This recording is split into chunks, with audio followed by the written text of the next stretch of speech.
Hi everyone, myself Narayan sir from Saraswati International Academy Vapi. So dear student, जैसा कि हमारा chapter third classification of element and periodic properties of element चल रहा है. आज हम इसको आगे बढ़ा रहे हैं. पार्ट 6 मतलब लेक्चर नंबर 6 में हम बात करेंगे पीरियोडिक प्रॉपर्टीज. लेक्चर नंबर 5 में हमने जो पॉइंट पर जिस पर हमारा डिस्कशन चला था वो था आपका पॉइंट एटॉमिक साइज. तो हमने एटॉमिक साइज ग्रुप पीरियड में एंड प्लस किस डायरेक्शन में कैसे इफेक्ट होता है उस पर सारे डिस्कशन हमने दिए. बाय ग्राफ भी डेमोन्स्ट्रेशन दिया. अब बात करेंगे एटॉमिक साइज के बाद या एटॉमिक रेडियस के बाद आयनिक रेडियस. आयनिक रेडियस क्या होता है पहले हम ये पॉइंट बताएंगे आयंस. और जो एटॉमिक रेडियस है वो किससे मतलब रिलेटेड है. तो आयनिक रेडियस या radii are related with the ions. ये आयंस से रिलेटेड है. तो ions are form when a neutral atom lose or either gain electron. एक रेडियस मतलब आयनिक रेडियस की बात करें तो वो आयंस पर डिपेंड है. और एक आयंस कैसे बनता है जब कोई atom neutral atom electron lose करता है या गेन करता है. वो 1 भी कर सकता, मोर देन 1 भी कर सकता. लाइक मैं यहाँ पर एक पॉइंट दिखा दे रहा हूँ. लाइक सोडियम एटम की वैलेंसी चेक करें तो 281 लास्ट ऑर्बिट में 1 इलेक्ट्रॉन है. हर एक एटम की टेंडेंसी है कि वो inert gas electronic configuration attain करें. इनर्ट गैस इलेक्ट्रॉनिक कॉन्फिगरेशन मतलब helium, neon, argon, krypton, xenon, radon किसी का एटॉमिक नंबर. क्योंकि इन गैसों के लास्ट ऑर्बिट में इलेक्ट्रॉन के नंबर जो होते हैं वो 8 होते हैं. फुल फिल होता है तो 8 करने के लिए अगर 8 के बाद 1, 2, 3 हो तो एटम इलेक्ट्रॉन लूज करके क्या बनाता है केटायन. ये लूज कर दिया. लूज करने के बाद जितने इलेक्ट्रॉन एटम लूज करता है उस पर उतना पॉजिटिव चार्ज आता है और इसे वर्ड देते हैं हम क्या केटायन. एंड Cl माइन देख लेते हैं. Cl एटॉमिक नंबर 17 है 287. इसको 8 करने के लिए एक इलेक्ट्रॉन की रिक्वायरमेंट है. एक नॉन मेटल है तो इलेक्ट्रॉन गेन करेगा और उसने एक इलेक्ट्रॉन गेन कर लिया और बना लिया Cl माइनस मतलब 288. देखो 8 हो गया और यहाँ 28 सोडियम का. सो पॉइंट यहाँ पर राइट करते हैं. तो ये केटायन एनायन कैसे बनते हैं और आयंस कैसे बनते हैं by what is exchange of electron मतलब इलेक्ट्रॉन लूज करेंगे या इलेक्ट्रॉन गेन करेंगे. ऐसे केस में द पॉजिटिव आयंस जो प्रोड्यूस होता है कैसे इलेक्ट्रॉन लूज करके the positive ion is called cation and negative ions is called anions. तो पॉजिटिव आयन जो होता है वो केटायन बोला जाता है. नेगेटिव आयन जो है वो एनायन बोला जाता है. क्लियर. सो फिर आयनिक रेडियस क्या टर्म्स होगा. So the effective size of cation और anion is called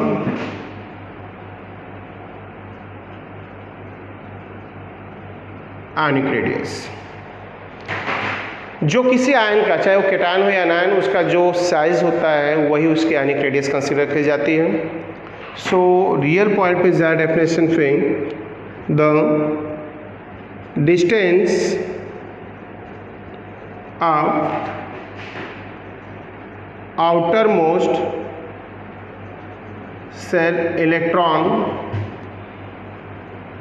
in ions, the distance of outermost electron in ions from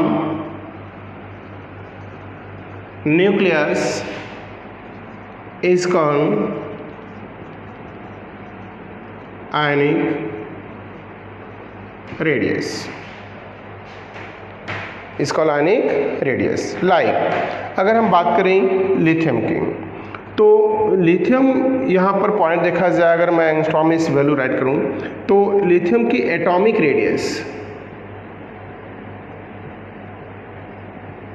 radius जो वैल्यू यहाँ पर 1.52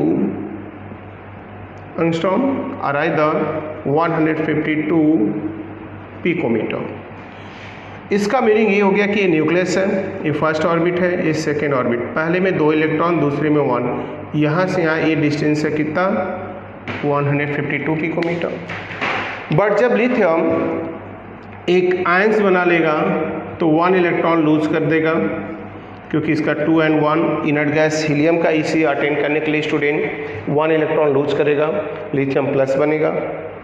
प्लस बनाने के बाद इसका जो साइज हो जाता है 0.59 एंगस्ट्रॉम, राइट, 0.59 एंगस्ट्रॉम या इधर 59 picometer. So that is the what ionic radius, मतलब सेकेंड ऑर्बिट में इलेक्ट्रॉन जब है तो उसका रेडियस है 152 picometer. Atomic radius neutral form में है, ये किस फॉर्म में है स्टूडेंट, न्यूट्रल। और ये फॉर्म है जब लिथियम एक इलेक्ट्रॉन लूज कर देगा तो उसका एक ही इलेक्ट्रॉन बचेगा, मतलब 2 इलेक्ट्रॉन जो बचेंगे वो फर्स्ट ऑर्बिट में। ये साइज आपका हो गया 0.59 angstrom. So ionic radius and atomic radius है वास्ट डिफरेंस। एटम का जो एटॉमिक रेडियस होता है वो बहुत ज़्यादा होता है या बहुत कम होता है, वो डिपेंड करेगा कि वो कैटायन है या फिर एनायन। क्योंकि एनायन जब कोई एटम बनाता है तो उसका आयनिक रेडियस नेगेटिव चार्ज होता है, आयनिक रेडियस अपने न्यूट्रल एटम से बढ़ जाता है क्योंकि इफेक्टिव न्यूक्लियर चार्ज न्यूक्लियस में डिक्रीज हो जाता है, और कैटायन बनाता है तो रिड्यूस हो जाता है। इन पॉइंट्स पर भी हम डिस्कशन करेंगे, बट उससे बिफोर मैं आपको बता दूं कि जो आयनिक रेडियस है इसको कैसे डिटरमाइन करते हैं। So ionic radius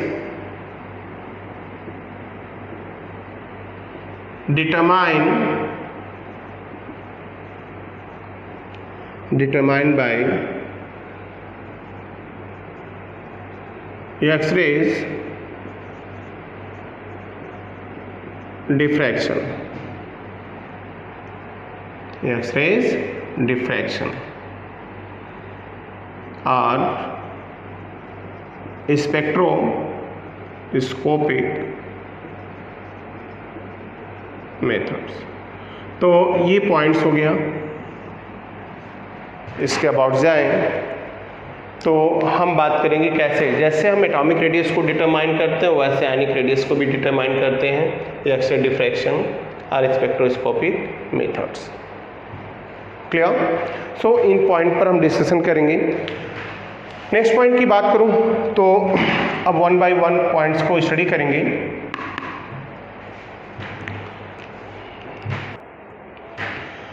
so student ionic radius की बात करें तो हमने इस जो पॉइंट बता दिया, मैंने यहाँ राइट कर दिया ऑलरेडी कि आयनिक रेडियस को हम कैसे डिटरमाइन करते हैं, एक्स-रे डिफ्रैक्शन और स्पेक्ट्रोस्कोपी मेथड। एंड मेजर करने के लिए हम वही यूनिट जो एटॉमिक रेडियस की होती है लाइक पिकोमीटर, एंगस्ट्रॉम होती है, माइक्रोमीटर, सेंटीमीटर, मीटर, किसी में भी हम उसको राइट कर सकते हैं।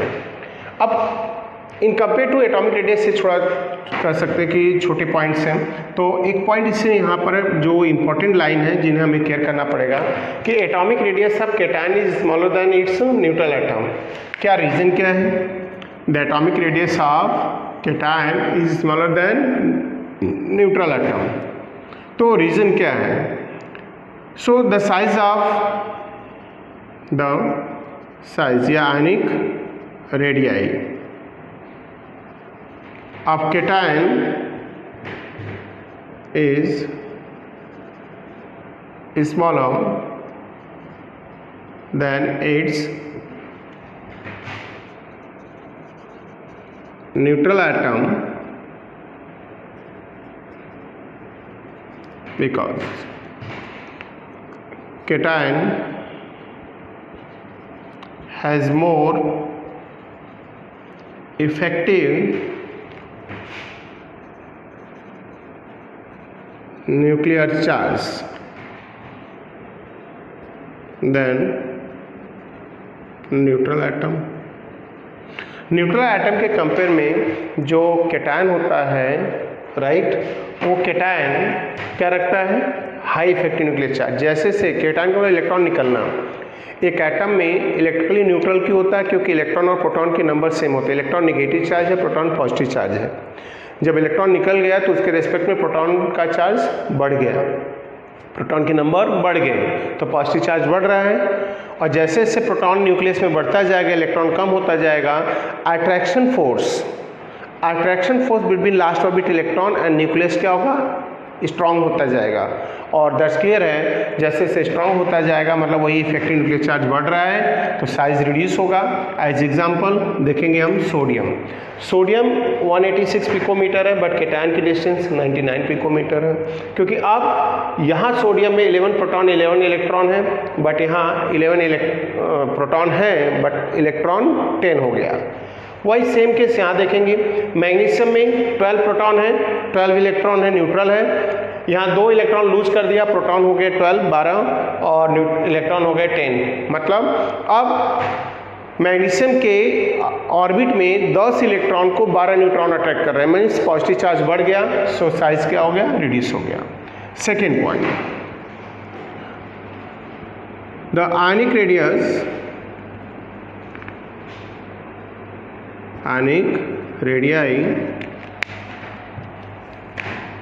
radii of negative ions is more than its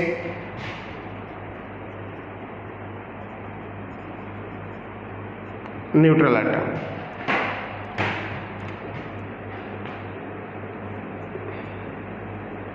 Because negative ions has less effective nuclear charge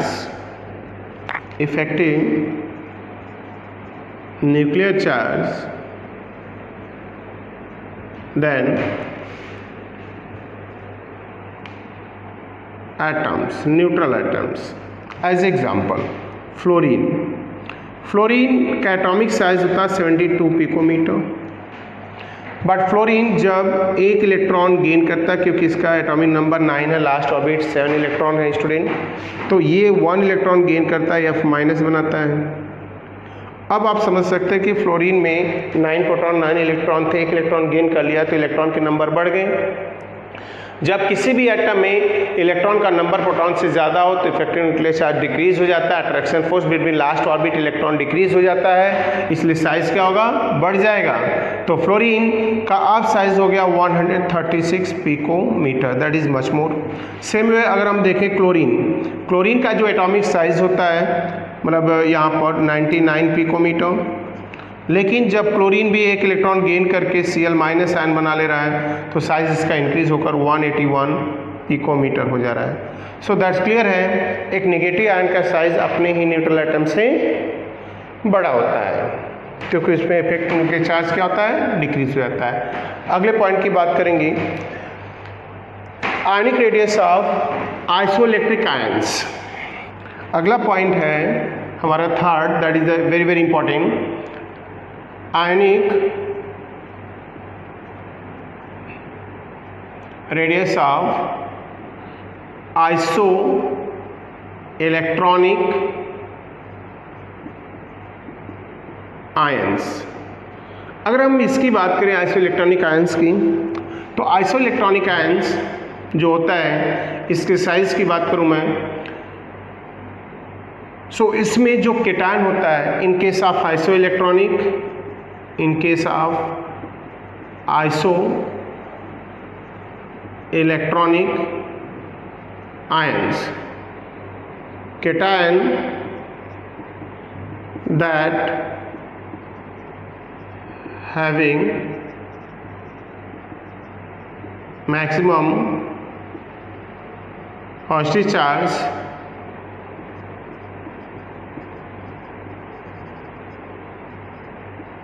smaller size and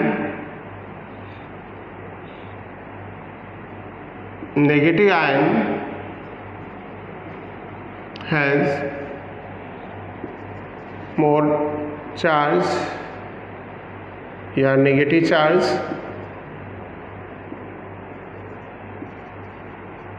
having larger size, means fluorine minus chlorine minus oxygen minus, right, and nitrogen 3 minus and carbon 4 minus, इन चारों में similarities है कि सबके पास 10 electrons हैं student. कैसे? 10 electron सब में है। कार्बन का 6 होता 4 गेन कर लिया 10, नाइट्रोजन का 7 होता 3 गेन कर लिया 10, ऑक्सीजन का 8 एटॉमिक नंबर होता 2 गेन कर लिया 10, फ्लोरीन का 1 होता है 1 गेन कर लिया, 9 होता 1 गेन कर लिया 10।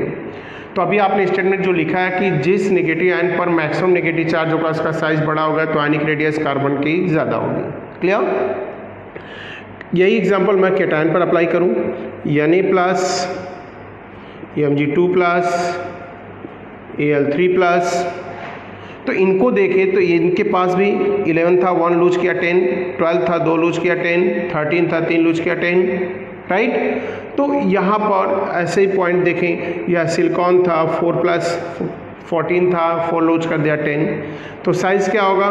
साइज़ ई ऑर्डर होगा। मीन्स जिस पर केटायन में जिस केटायन पर आइसोइलेक्ट्रॉनिक में मैक्सिमम पॉजिटिव चार्ज हो उसका साइज सबसे छोटा होगा। तो अगर हम दोनों को मिक्स कर दें तो थर्ड एग्जांपल मैं समझा रहा हूँ कि Na+ है, Mg2+ है, राइट, एंड F- है, O2-, तो क्या ऑर्डर होगा साइज़ का? तो सबसे लार्ज साइज़ ऑक्सीजन का, फिर फ्लोरीन का होगा, राइट। तो और सोडियम का साइज़ मैग्नीशियम से बड़ा होगा, क्योंकि पॉजिटिव चार्ज बढ़ेगा साइज़ रिड्यूस होगा। तो करेक्ट ऑर्डर क्या होगा? O2- ग्रेटर देन होगा किससे? F- से, ग्रेटर देन होगा सोडियम प्लस से, एंड ग्रेटर देन होगा Mg2+ से। सो इसके बेस पर आप इनको प्रैक्टिस करेंगे, काफ़ी अच्छे पॉइंट से ऑब्जेक्टिव हैं तो वहाँ पर मिल सकते हैं। तो that is the point of ionic radius student. So student next पढ़ेंगे periodic properties, atomic size, ionic radius के बाद ionic enthalpy. That is very very important. Next year आपको हर लेसन में इसका नेम आएगा आपको, तो आपको बहुत ध्यान से इसको मतलब पढ़ना है और सारे कॉन्सेप्ट क्लियर करना। डाउट होगा तो देन आपको उसको पूछना भी है। बात करते हैं आयनाइजेशन एंथैल्पी, आयनाइजेशन एनर्जी, या थर्ड नेम है आयनाइजेशन पोटेंशियल। सो आयनाइजेशन पोटेंशियल है क्या? पहले तो पॉइंट मैं डिफाइन कर दूँ। The amount of energy that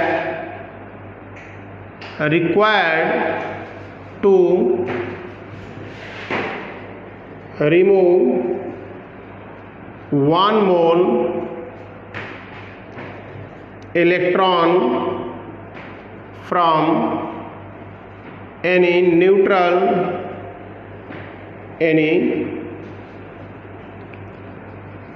isolated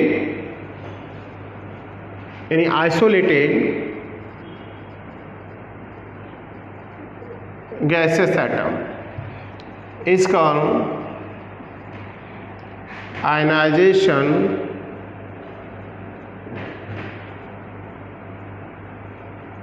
enthalpy of ionization potential. Ionization potential. It is measured in term of kilojoule per mole. Means इसको हम किलोजूल के टर्म में, यूनिट में मेजर करते हैं। एंड एज एग्जाम्पल यहाँ पर पॉइंट्स मैं राइट करूँगा कि आयनाइजेशन एनर्जी है क्या। लाइक ये एक एटम है, अगर ये सॉलिड में होगा इसको हीट एनर्जी देंगे, पहले इसको गैस में लाएंगे। जब ये एटम एलिमेंट का गैस फेज में आ जाएगा तो हीट एनर्जी इसको सप्लाई करेंगे। मतलब किसी भी the amount of energy that required to remove 1 mole electron from any isolated gases atom is called ionization enthalpy. अच्छा, इसमें एक कर सकते हैं कि remove 1 mole electron from any isolated, तो फ्रॉम वेयर, यहाँ पर हम ऐसा भी लिख सकते हो कि लास्ट ऑर्बिट, हमेशा बाहर से ही निकालते हैं अंदर से नहीं। तो last orbit any isolated gases atom is called ionization enthalpy और ionization potential, ionization energy student. So clear है कि हर एटम को हम गैस फेज में लाएंगे तो ही ये टर्म्स आएगा। तो हमने अब गैस फेज में लाकर इसका एक इलेक्ट्रॉन निकाल दिया, +1 चार्ज हो गया, ये हो गया। तो इसे वर्ड देते हैं क्या हम? First ionization energy. Ionization energy means the energy that required to remove first electron from atom is called first ionization enthalpy.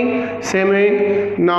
अब इसी से अगर हम सेकेंड इलेक्ट्रॉन रिमूव करने जाएं तो चार्ज बढ़ेगा +2, 1 इलेक्ट्रॉन रिमूव करेगा, that is called second ionization energy. और इसी से अगर थर्ड इलेक्ट्रॉन रिमूव करने जाए तो अब प्लस चार्ज होगा 3 और 1 इलेक्ट्रॉन, और यहाँ पर राइट करेंगे third ionization energy. So clear है आपका points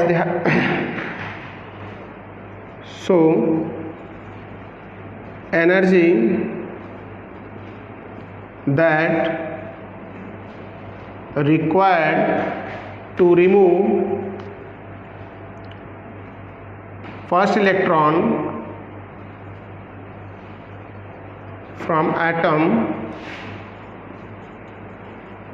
is called first ionization energy.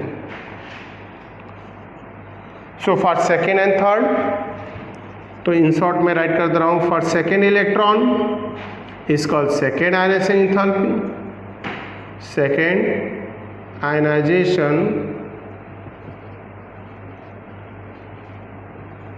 Enthalpy, and for third electron is called third ionization enthalpy और एनर्जी।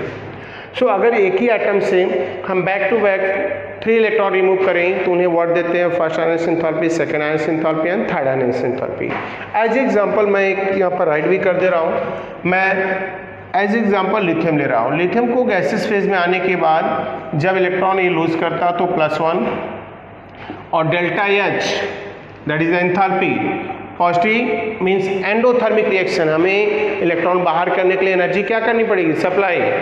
तो ऑब्जर्व किया गया कि ये 520 किलोजूल पर मोल इलेक्ट्रॉन एक इलेक्ट्रॉन के लिए गया, और यही जब लिथियम +1 हो गया तो इसको निकालने के लिए Li2 प्लस 1 इलेक्ट्रॉन यहाँ पर, और डेल्टा एस यहाँ पर यूटिलाइज हुआ जो 7298 किलोजूल पर मोल।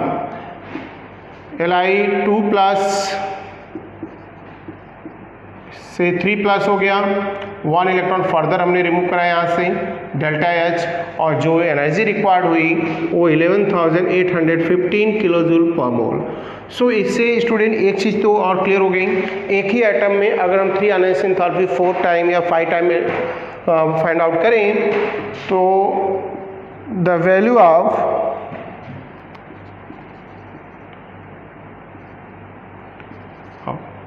third ionization enthalpy is greater than second ionization enthalpy, and second ionization enthalpy of the same atom is greater than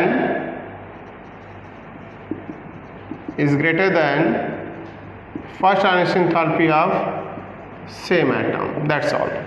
so correct order क्या हो जाएगा यहाँ पर, means M3 plus value is greater than ionization enthalpy की value जो होगी M3 plus is greater than M2 plus is greater than M1 plus, that's all.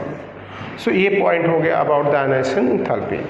अब ionization enthalpy का वेरिएशन प्लस आयनाइजेशन एंथैल्पी को अफेक्ट करने वाले factor के about हम पढ़ेंगे। So next point that is very very important, जिस पर हम जेईई नीट और बोर्ड हर जगह एप्लीकेबल होगा, factor affecting ionization enthalpy. Ionization enthalpy ionization potential को अफेक्ट करने वाले फैक्टर के अबाउट पढ़ेंगे। तो पहला फैक्टर इसमें राइट कर रहा हूँ मैं, वो है size of atom. Student size of atom की बात करें तो मैं आपको बता दूं किसी एटम में इलेक्ट्रॉन न्यूक्लियस से जितना दूर होगा उसकी आयनाइजेशन एंथैल्पी क्या होगी, उतनी कम होगी। और पॉइंट्स की बात करें तो size of atom means size of atom is inversely proportional to the ionization energy. So student अगर हमें size of atom atomic size के बारे में पता है तो हम किसी भी एटम का बता सकते हैं, ऑर्डर फाइंड आउट कर सकते हैं किसके आयनाइजेशन एंथैल्पी कम या फिर ज़्यादा होगी। लाइक मतलब ये क्लियर हो गया, साइज ऑफ एटम बढ़ेगा तो आयनाइजेशन एनर्जी क्या होगी, रिड्यूस होगी, घटेगी। तो ऐसे केस में इस पॉइंट्स पर अगर हम बात करें size of atom in proportional to the ionization energy, तो लाइक लिथियम हो गया, सोडियम हो गया, पोटेशियम हो गया, एक ग्रुप के ही मैंने लिखा है तीनों एलिमेंट। सबसे लार्ज एटॉमिक साइज पोटेशियम का, फिर सोडियम का, फिर लिथियम का है। अगर इनकी फर्स्ट आयनाइजेशन एंथैल्पी अगर हम केयर करें यहाँ पर, तो स्टूडेंट हम देखेंगे कि सबसे ज़्यादा किसकी होगी, लिथियम की होगी, क्योंकि साइज रिड्यूस होगा, मतलब अट्रैक्शन फोर्स बिटवीन, राइट नहीं कर रहा हूँ मैं, बोल रहा हूँ उसको आप राइट करोगे स्टूडेंट। जैसे से साइज डिक्रीज होगा, न्यूक्लियस और इलेक्ट्रॉन के बीच का क्या होगा, डिस्टेंस डिक्रीज होगा, और attraction force between last orbit electron and nucleus के बीच का इफेक्टिव न्यूक्लियर चार्ज बढ़ने से क्या होगा, साइज रिड्यूस होगा, अट्रैक्शन बढ़ेगा। So more and more energy required to remove electron from the last orbit. Second point की मैं बात करूं तो यहां पर हम बात करेंगे nuclear charge. Nuclear charge is directly proportional to the ionization enthalpy. अगर न्यूक्लियर चार्ज बढ़ता है तो दैट्स क्लियर है, आयनाइजेशन एंथैल्पी क्या होगी, इंक्रीज होगी। एंड लाइक अगर मैं बात करूं यहाँ पर Na+, Mg2+ और Al3+, तीनों आइसो इलेक्ट्रॉनिक है, तीनों के पास 10-10 इलेक्ट्रॉन है, इसमें कोई डाउट नहीं है। तो आइसो इलेक्ट्रॉनिक में जिस पर पॉजिटिव चार्ज ज़्यादा होता है उसका इफेक्टिव न्यूक्लियर चार्ज ज़्यादा होता है। इसका मतलब इनमें पूछे किसका आयनाइजेशन एंथैल्पी ज़्यादा है तो हम करेक्ट ऑर्डर ये मेंशन करेंगे। वो ऐसे भी पता है आइसो इलेक्ट्रॉनिक में साइज वाले टर्म पे चले जाना, आइसो इलेक्ट्रॉनिक पर जिस पर मैक्सिमम पॉजिटिव चार्ज होंगे उसका साइज छोटा होगा, तो क्लियर है कि साइज छोटा होगा तो आयनाइजेशन एंथैल्पी ज़्यादा होगी। नंबर थर्ड फैक्टर पे हम जाएंगे, और थर्ड फैक्टर पे हम बात करेंगे half filled and full filled orbital. कभी साइज को मतलब एक्सेप्शनल केस में आ जाता है जब हम हाफ फील्ड फुल फील्ड का टर्म्स यूटिलाइज करें। अगर बात करें सेम सेल हो, सेम सेल में इलेक्ट्रॉन हो, तो ऑर्डर क्या होगा, तो order of ionization enthalpy is equal to, सबसे ज़्यादा होगा किसका, फुल फील्ड,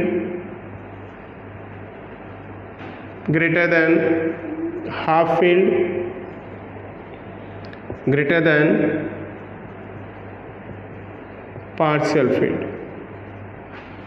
अब ऐसे में इसका मतलब क्या है, क्योंकि full filled orbital more stable होता है, मोर स्टेबल ऑर्बिटल से इलेक्ट्रॉन रिमूव करने के लिए क्या चाहिए, मोर and more energy. Then half filled है तो दैट्स क्लियर है ये उससे लेस स्टेबल है, पार्शियल फील्ड सबसे लेस स्टेबल है। इस बेस पर मैं आपको एक पॉइंट क्लियर करना चाहता हूँ यहाँ पर कि like first ionization, that is very very important line, first ionization enthalpy of nitrogen is greater than oxygen, but second ionization enthalpy of oxygen is greater than nitrogen. अगर आपको रीजन पूछे तो दैट्स क्लियर है that इसके लिए responsible reason है half filled full field. Care करो।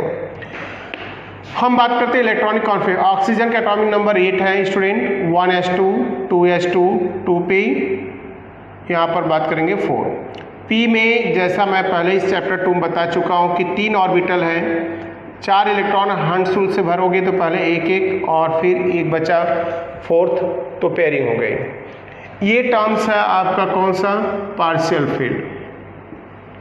और मैंने अभी राइट किया कि पार्शियल फील्ड ऑर्बिटल जो होते हैं वो कैसे होते हैं, इन दोनों से लेस स्टेबल होते हैं, मतलब इनसे इलेक्ट्रॉन निकालने के लिए सबसे कम एनर्जी की ज़रूरत होगी। एंड सेकेंड एटम जो है नाइट्रोजन की बात करते हैं, 1s2 2s2 2p 3 स्टूडेंट। अब इस टर्म को देखें तो p में 3 ऑर्बिटल मैं ड्रॉ कर रहा हूँ यहाँ पर। इन 3 ऑर्बिटल में जब नाइट्रोजन के लास्ट ऑर्बिट p के इलेक्ट्रॉन को मैं अरेंज करूँगा तो अरेंज करने के बाद हमें क्या मिल रहे हैं 1 1 1 हंसुल से। तो अगर सारे ऑर्बिटल में एक एक इलेक्ट्रॉन हो, सब अनपेयर्ड हो, तो अनपेयर्ड इलेक्ट्रॉन हो तो उसे हम वर्ड देते हैं क्या, हाफ फील्ड। सो क्लियर है, यहाँ स्टेटमेंट आप राइट करोगे, मैं सिर्फ समझा रहा हूँ कि half filled orbital is more stable than partial filled. So therefore the amount of energy that required to remove electron from nitrogen is always greater than oxygen, but in case of, ये कौन से phase में हम पढ़ रहे हैं, ये पढ़ रहे हैं हम फर्स्ट आयनाइजेशन इंथैल्पी। क्लियर। अब बात करेंगे यहाँ सेकेंड आयनाइजेशन इंथैल्पी की। सेकेंड आयनाइजेशन इंथैल्पी मैंने क्या बताया ना, ऑक्सीजन 1+ हो जाएगा, निकाल देंगे, नाइट्रोजन भी 1+ हो गया, तो second ionization enthalpy oxygen is greater than nitrogen. So कैसे, ऑक्सीजन का 1+ के बाद स्टूडेंट एटॉमिक नंबर हो गया 7, 1s2 2s2 2p3। हम देखेंगे यहाँ ऑक्सीजन, अब ऑक्सीजन 1+ के बाद हाफ फील्ड हो गया, बट नाइट्रोजन जो 1+ के बाद होगा 6 एटम इलेक्ट्रॉन होंगे, 1s2 2s2 2p2, जो कैसा हो गया, पार्शियल फील्ड हो गया। तो अब ये कैसा हो गया, हाफ फील्ड हो गया, और ये हो गया हमारा पार्शियल फील्ड। That's all. तो हाफ फील्ड ऑर्बिटल हो गया, partial filled. Half filled now is more stable than partial filled. So student clear हो गया होगा, the first ionization enthalpy of nitrogen is greater than oxygen, but second ionization enthalpy of oxygen is greater than nitrogen. Why, what reason? The main reason of this change is half filled and full filled concept. तो अगर हमारे पास 3 atom है और तीनों को check किया जाए कि उनके किसके आयनाइजेशन एनर्जी ज़्यादा होगी, तो इस टर्म से तो full field is greater than partial filled, half filled greater than partial field. Clear. वो चीज़ें हम राइट कर भी कर सकते हैं आप, जैसे हमने राइट कर दिया नियॉन, हमने ले लिया नाइट्रोजन, हमने ले लिया ऑक्सीजन। अगर फर्स्ट आयनाइजेशन एंथैल्पी का केस हम चेक करें इन तीनों में, तो इसका EC है 1s2 2s2 2p6। 2p6 का मतलब इसका p ऑर्बिटल जो 3 इलेक्ट्रॉन या 6 इलेक्ट्रॉन है तो फुल फील्ड है, तो this one is more than nitrogen. Nitrogen का लास्ट ऑर्बिट का इलेक्ट्रॉनिक कॉन्फ़िगरेशन क्या होगा स्टूडेंट, वो होगा 2p3, जो बता रहा है कैसा है, हाफ फील्ड है, राइट। एंड ऑक्सीजन 8 का 7 है, ये 10 है। तो मैं बात करूँ यहाँ पर, तो ऑक्सीजन के लास्ट ऑर्बिट का होगा 2p4, जो बता रहा है कैसा है, पार्शियल फील्ड है। तो ये पार्शियल है, हाफ फील्ड है, फुल फील्ड। तो करेक्ट ऑर्डर क्या बनेगा, neon is greater than nitrogen is greater than oxygen according to this concept. So ये फैक्टर हो गया अबाउट द आयनाइजेशन एंथैल्पी। तो size of atom, nuclear charge, half filled, full filled, that is very very important. मैं यहाँ पर right भी कर दे रहा हूँ स्टूडेंट, ध्यान रखना, आपके किसी भी लेवल के एग्जाम में पूछा जा सकता है points, half filled, full field. And इसमें एक और फैक्टर मैं ऐड कर रहा हूँ, वो है आपका number 4, that is the shape of orbital. Shape of orbital की बात करें तो S P D F, सबसे ज़्यादा आयनाइजेशन एनर्जी होगी किसकी, S की। क्यों? अगर सब पर सेम नंबर दे दें तो मैं बता दूं, जिस ऑर्बिटल सबसेल की एनर्जी ज़्यादा होगी उसकी आयनाइजेशन एनर्जी कम होगी। तो अगर मैं यहाँ पर 4s 4p 4d 4f रख दूं तो किसकी ज़्यादा होगी, दिस वन। कैसे? हमने n+l रूल से इसकी एनर्जी डिटरमाइन की थी। क्या होगा, 4n+ से 4 है, ये 5 है, ये 6 है और ये 7। तो पता है n+l जिसके लिए ज़्यादा होता है उसकी एनर्जी ज़्यादा होती है। तो 4f ऑर्बिटल की एनर्जी ज़्यादा है, मतलब उसमें रहने वाले ऑर्बिटल में इलेक्ट्रॉन की भी एनर्जी ज़्यादा है, और जब इलेक्ट्रॉन की एनर्जी ज़्यादा होगी तो उसको ऑर्बिट से बाहर करने के लिए हमें कम एनर्जी की रिक्वायरमेंट होगी। तो शेप ऑफ ऑर्बिटल पे जाए तो this one is the correct order. Clear student. अब हम स्टडी करेंगे about the ionization enthalpy that change in period and group. Clear? Change in group and periods. So student, अब change in ionization enthalpy हम group and period में पढ़ाएंगे। तो group and period में कैसे चेंज होता है किधर, तो मैं आपको पहले ही बता दिया कि analysis enthalpy not dependent size. तो किसी भी पार्टिकुलर ग्रुप में जाओगे तो टॉप टू बॉटम जाने पर एटॉमिक साइज एटम का क्या होता है, इंक्रीज। साइज इंक्रीज होगा मतलब एनालिसिस एंथैल्पी डिक्रीज होगी, क्योंकि टॉप टू बॉटम जाने पर नंबर ऑफ सेल बढ़ते जाते हैं, इलेक्ट्रॉन न्यूक्लियस से दूर होता जाता है, अट्रैक्शन फोर्स वीक होता जाता है, दैट्स क्लियर। सो देन अब बात करेंगे हम इन ग्रुप में। तो किसी भी ग्रुप को उठाए हम, जैसे मैंने अल्कली मेटल रखा, मैं बता दूं कि पूरे पीरियोडिक टेबल में अल्कली मेटल की एनालिसिस एंथैल्पी सबसे लोएस्ट होती है। मैं कुछ भी पॉइंट्स राइट नहीं कर रहा हूँ स्टूडेंट, आपको बोल रहा हूँ उनको राइट करना है इस टर्म में, इन ग्रुप में।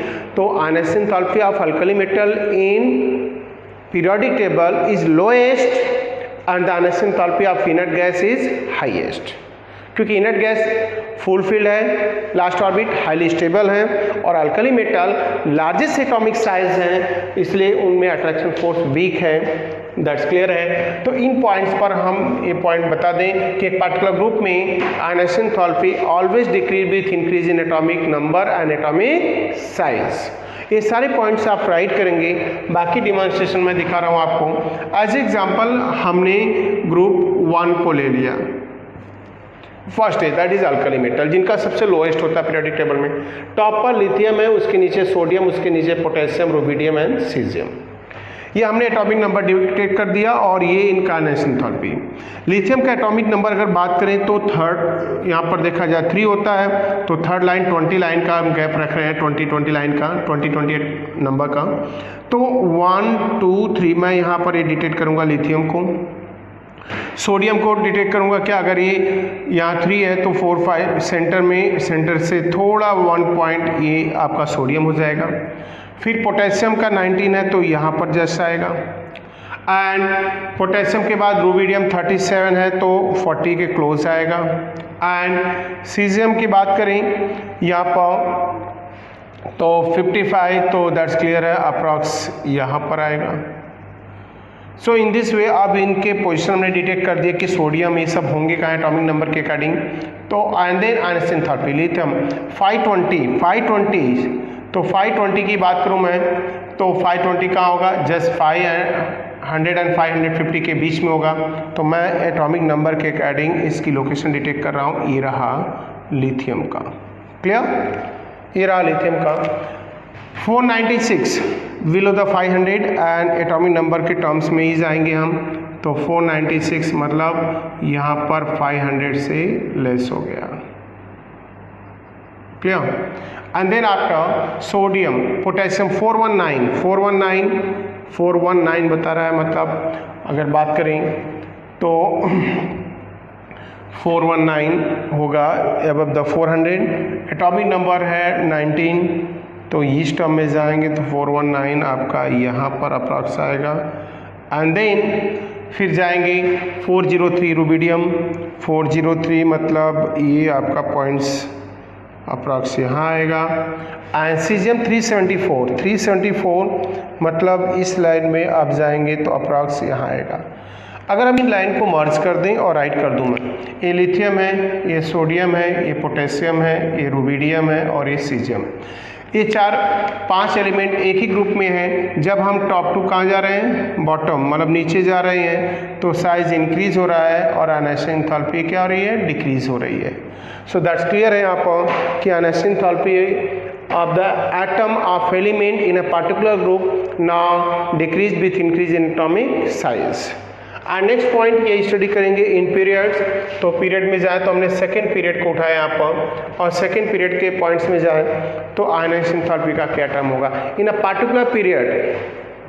The ionization enthalpy of atom now increase with increase in atomic number, because on moving from left to right now size of the atom is decreases। तो आप देख रहे हैं सेकेंड पीरियड मैंने उठाया लिथियम से, जब लेफ्ट टू राइट जा रहे हैं टुवर्ड द नियॉन, तो आयनाइजेशन एंथैल्पी क्या हो रही है, इंक्रीज हो रही है। बट आप ये भी देखेंगे कि इस डेटा में कहीं कहीं पर डिसऑर्डर दिख रहा है, कहाँ पर, बिटवीन नाइट्रोजन एंड ऑक्सीजन। अभी मैंने बताया रूल्स के अकॉर्डिंग ऑक्सीजन का होना चाहिए कम, बट यहाँ पर कम ज़्यादा होना चाहिए बट कम है। उसका रीज़न है कि नाइट्रोजन P3 है, हाफ फील्ड है, और ऑक्सीजन पार्शियल फील्ड है क्योंकि ऑक्सीजन का P4 है, अभी मैंने एक्सप्लेन किया। वही सेम केस यहाँ देखेंगे, बेरिलियम का 900 है और बोरॉन का 800, जबकि size of boron lesser than beryllium. तो ऐसा क्यों? क्योंकि बेरिलियम का EC देखेंगे यहाँ पर, तो इसका 2s2 है, इसका ऑर्बिटल फुल फील्ड है स्टूडेंट, और इसका 2p1 है, that is the partial field. तो अगर आजू बाजू हम किसी पर्टिकुलर पीरियड में जा रहे हैं एटॉमिक नंबर के इंक्रीजिंग ऑर्डर में, तो दैट इज रूल कि लेफ्ट टू राइट जाने पर क्या होगा, साइज रिड्यूस होगा और आयनाइजेशन एंथैल्पी इंक्रीज होगी। बट अगर बीच में हाफ फील्ड फुल फील्ड का केस आता है तो डिसऑर्डर जनरेट होंगे, जैसा दो जनरेट हो रहा नाइट्रोजन ऑक्सीजन और बेरिलियम एंड बोरॉन के बीच में। तो उन पॉइंट से इस ग्राफ को अपडेटेड करते हैं। ये रहे इनके ionization enthalpy. Lithium atomic number third की बात करूंगा मैं यहाँ, थर्ड से टूवर्ड द 10 जाएंगे। थर्ड का आयनाइजेशन एंथैल्पी 520, ये थर्ड के ऊपर गए, हमने ये डिटेक्ट कर दिया, ये लिथियम का पॉइंट्स हैं, राइट। 520 को डिटेक्ट कर दिया। 4 एटॉमिक नंबर बेरिलियम का 4 होता है, तो 4 पे जाएंगे। 900 दैट्स बिलो द, यहाँ से गए हम, अब यहाँ 1000 के ऊपर जा रहे हैं हम, क्लियर। फिर तो हमारा 3 हो गया, 4 हो गया, 5 बोरॉन है जो 800 पे आ रहा है, तो मतलब 800, तो ये इसके नीचे आ जाएगा क्योंकि रिड्यूस हो रहा है। एंड देन आफ्टर 6 कार्बन का 1086 मतलब 1000 के ऊपर आएगा एटॉमिक नंबर, तो हम इसको ऊपर ले जा रहे हैं फिर, राइट। और फिर नाइट्रोजन 1402 मतलब 1500 के बिलो आएगा, 1402 एंड सडन 1314, तो उसके रिड्यूस हो रहा है ऑक्सीजन का, ये दिखा दिया हमने, रिड्यूस हो गया। फिर 914 1681 दैट अब क्लोज टू द 2000, फिर हमने इसको दिखा दिया यहाँ पर। और फिर 2080 10 का नियॉन का, ये रहा पॉइंट 2018 का। अब मैं इसको मर्ज कर दूं, तो ये पॉइंट्स मैंने मर्ज किया,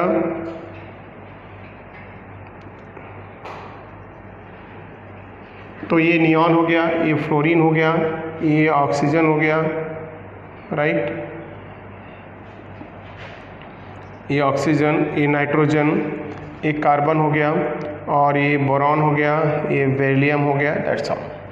सो इस ग्राफ से स्टूडेंट देख सकते हो कि जैसे से हम क्या हो रहा है, atomic number left to right जाने पर पीरियड में डिक्रीज हो रहा है, मतलब एटॉमिक नंबर इंक्रीज हो रहा है, साइज रिड्यूस हो रहा है, और आयनाइजेशन एंथैल्पी इंक्रीज हो रही है कि कर्व कहाँ जा रहा है हमारा, अपर साइड।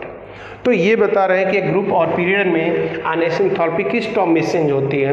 ग्रुप में रिड्यूस होती है टॉप टू बॉटम जाने पर क्योंकि साइज इंक्रीज होता है, और पीरियड में स्टूडेंट क्या होता है, इंक्रीज होता है क्योंकि एटॉमिक नंबर बढ़ने के साथ साइज रिड्यूस होता है। So that is the point of ionization enthalpy. मैं वंस अगेन बता दूं, पूरे पीरियोडिक टेबल को देखा जाए तो आयनाइजेशन एंथैल्पी सबसे lowest alkali metal, highest inert gas, और ये ग्रुप पीरियड ब्लॉक मतलब पॉइंट्स हमने बता दिए, इनके फैक्टर बता दिए। आयनाइजेशन एंथैल्पी का मीनिंग क्या था, वंस अगेन मैं रिमाइंड करा दूं आपको कि the amount of energy that required to remove 1 mole electron from any isolated gases atom is called ionization enthalpy, ionization energy और either ionization potential. So student आज के लेक्चर में बस इतना ही। आज हमने जिन पॉइंट पर डिस्कशन किया वो आयनाइजेशन रेडियस है, एंड नेक्स्ट पॉइंट था आयनाइजेशन एंथैल्पी था। अब इस पॉइंट को हम देखेंगे, तो अगले क्लास में हम आएंगे जिस पॉइंट के साथ, वो है इलेक्ट्रॉन एफिनिटी, इलेक्ट्रोनेगेटिविटी के साथ। सो आज के लिए बस इतना ही। Thank you student.